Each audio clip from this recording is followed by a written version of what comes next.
श्रीमती आराधना मिश्रा मोना। जी, आपने मुझे इस महत्वपूर्ण विषय पर अनुपूरक पूछने का मौका दिया, बहुत बहुत आभार आपका। माननीय अध्यक्ष जी, ये प्रदेश की नहीं देश की एक बड़ी महत्वपूर्ण योजना है। सरकार ने, भारत सरकार ने इसको ड्रीम प्रोजेक्ट की तरह शुरू किया। कहा कि हम हर गांव में मजरे तक शुद्ध पेयजल पहुंचाएंगे। उत्तर प्रदेश की अगर मैं बात करूं तो 2019 में ये योजना शुरू हुई और लक्ष्य था कि दिसंबर 2024 तक इसको पूर्ण किया जाएगा। माननीय अध्यक्ष जी, आज 6 वर्षों के बाद हम जुलाई के महीने में आज ये चर्चा कर रहे हैं और जो हकीकत के आंकड़े हैं वो है कि प्रदेश के 96,887 गांव कवर होने हैं और अभी तक मात्र 41,183 ही गांव पूरे इस परियोजना को छू पाए। तो लगभग 50% से भी कम का लक्ष्य की पूर्ति सरकार कर पाई है। और मेरा सीधा सा जो प्रश्न था वो यही था कि इसकी जो पूर्ति है लक्ष्य की, वो सरकार कैसे पूरा करेगी। विभाग जब 6 साल में आप 50% कर पाए हैं तो 6 महीने जो बचे हैं शेष, उसमें सरकार की क्या योजना है। मैं माननीय मंत्री जी से, बहुत ही अनुभवी मंत्री हैं और हमेशा बड़ा संवेदनशीलता से जवाब देते हैं। मैं 2 बातें आपके माध्यम से इनके संज्ञान में लाना भी चाहती हूँ। सबसे पहले अभी 2 खबरें मैंने पढ़ी। एक दिन माननीय डिप्टी सीएम साहब एक टंकी का पेयजल की उसका योजना का आरंभ करने गए, जैसे ही ऑन किया तो पूरे पाइप से फव्वारे निकलने लगे।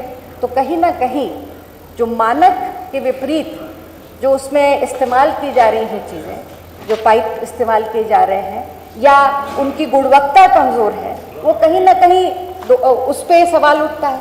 और अभी कुछ दिन पहले दुखद घटना मथुरा में हुई कि पानी की टंकी बनी और कुछ ही महीनों के 1 महीने के अंदर वो पानी की टंकी भरभरा करके गिर गई, क्योंकि उसमें एक की जान भी चली गई। तो मैं कहीं ना कहीं ये जो जिस तरह से या तो जो सबलेट किए जा रहे हैं, टेंडरिंग हो रही है, क्या किसी विशेष ठेकेदारों को सुविधा देने के लिए इस तरह की, या विशेष जगह से आए निर्यात किए गए ठेकेदारों को, विशेष प्रदेश के ठेकेदारों को सुविधा देने के लिए ये किया जा रहा है।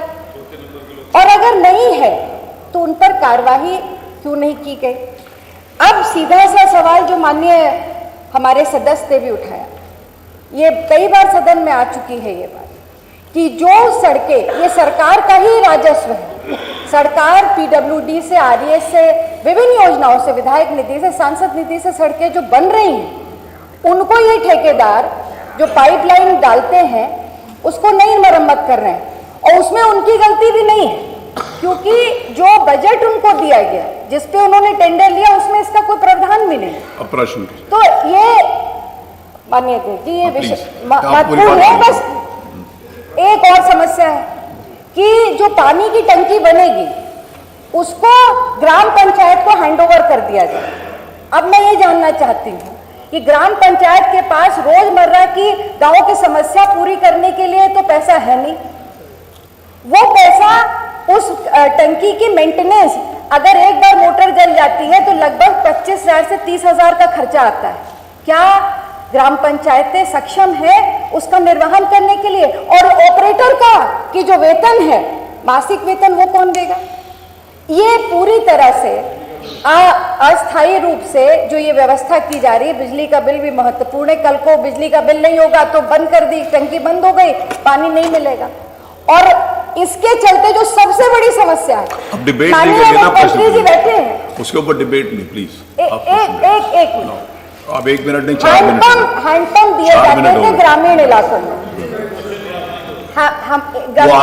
हैंडपंप दिए जाते थे। इस योजना के चलते वो हैंडपंप की योजना भी बंद कर दी गई। वो फहीम ने पूछा। मेरा केवल माननीय मंत्री जी से सीधा सवाल है, मेरे 3 अनुपूरक है। सबसे पहला, कब तक और कैसे इस लक्ष्य की पूर्ति आप करेंगे जो आपने 2024 तक, दिसंबर तक पूरा करने का लक्ष्य रखा है? इसकी क्या योजना है सरकार, ये बताए, मेरा पहला प्रश्न है। दूसरा है रिपेयरिंग और ऑपरेटर की व्यवस्था के लिए क्या परमानेंट प्रबंधन इस योजना में सरकार करेगी, ये सदन को बताएं। और जब तक ये योजना नहीं पूरी हो जाती तब तक क्या हैंडपंप की व्यवस्था जैसे पहले थी वो सरकार देगी। ये मेरे 3 प्रश्न। माननीय मंत्री जी।